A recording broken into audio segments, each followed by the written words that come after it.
शेतकऱ्यांच्या जीवाशी खेळ थांबवा. शेती पंपाला रात्री वीज नको तर दिवसा द्या. बिद्री संचालक जीवनदादा पाटील. बुदरगड तालुक्यातील फये, गिरगाव, मिंचेखोरी परिसरात वन्यप्राणी रानगवे यांच्या हल्ल्यामुळे निर्माण झालेल्या गंभीर परिस्थितीबाबत तातडीच्या उपाययोजना व शेती पंपासाठी दिवसा वीज पुरवठा करण्याबाबत महावितरण, तहसीलदार व वन विभाग यांना निवेदन देण्यात आले. बुदरगड तालुक्यातील फये, गिरगाव ते मिंचेखोरे या परिसरातील सुमारे 18 ते 20 गावांमध्ये ऊस शेती मोठ्या प्रमाणावर आहे. हा परिसर दाजीपूर अभयारण्यालगत डोंगराळ भागात येत असल्याने येथे रानगव्यांचा मुक्त वावर गेल्या काही वर्षात लक्षणीयरित्या वाढलेला आहे. परंतु या भागातील शेतशिवारात वन्य प्राणी व रानगव्यांनी मोठ्या प्रमाणावर धुडगूस घातला असून दुर्दैवाने काही निरपराध शेतकरी व नागरिकांना आपले प्राण गमवावे लागले आहेत. सध्या महावितरण कंपनीकडून शेती पंपासाठी रात्रीच्या वेळी वीजपुरवठा केला जात आहे. मात्र रानगव्यांचा वाढलेला वावर, अचानक होणारे हल्ले आणि जीवघेणी परिस्थिती यामुळे रात्री शेतात जाणे अत्यंत धोकादायक ठरत आहे. तरीही पाण्याअभावी ऊस पीक करपत चालल्याने शेतकऱ्यांना नाईलाजाने जीव धोक्यात घालून रात्री शेतात जावे लागत आहे. सध्या ऊस तोडणी व शेतीचा हंगाम सुरू असल्याने शेतात जाणे टाळता येत नाही. परंतु गव्याच्या भीतीमुळे अनेक शेतकऱ्यांनी शेतीकडे पाठ फिरवली असून परिणामी पिकांचे मोठ्या प्रमाणावर नुकसान होत आहे.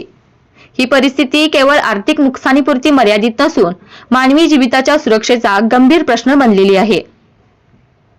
या पार्श्वभूमीवर शेतकरी हित, मानवी सुरक्षा व प्रशासकीय जबाबदारीच्या दृष्टीने पुढील मागण्या तातडीने मान्य कराव्या असे निवेदन देण्यात आले.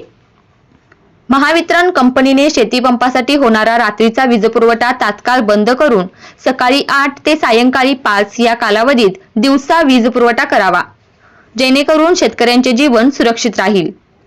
वन्य विभागाने रानगवे व इतर वन्य प्राण्यांचा शेतशिवारात होणारा वावर रोखण्यासाठी तातडीने प्रभावी उपाययोजना कराव्यात.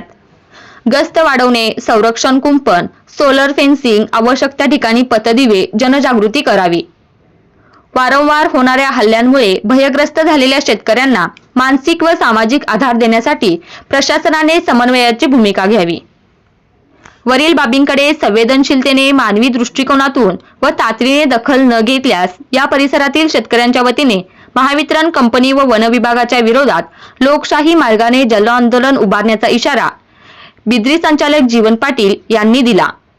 यावेळी गजानन चव्हाण गारगोटी, संदीप पाटील, माननीय सरपंच खूर, एमडी पाटील कोळवण, तानाजी कांबळे कोळवण, शरद झगडे हेदवडे, विलास पाटील कोळवण, उत्तम देसाई गिरगाव, सचिन देसाई गिरगाव, संदीप कुंभार गिरगाव, सुरेश वैद्य डोंगरेवाडी, श्रेयस पाटील कोळवण, साहिल पाटील कोळवण, भैरवजी कुंभार शेनगाव, रंगराव देसाई कूर, अजित पाटील कूर, सोमनाथ चौधरी कूर, गणपती सनगर शेनगाव, धनाजी देसाई गिरगाव, साताप्पा परीट लोटेवाडी, शंकर नाटले भूमकरवाडी, सतीश वैद्य हेदवडे, डी.जी. जाधव शेनगाव, भिकाजी साळवी सरपंच देवकेवाडी, मारुती खोत काळमावाडी आदी शेकडो शेतकरी उपस्थित होते.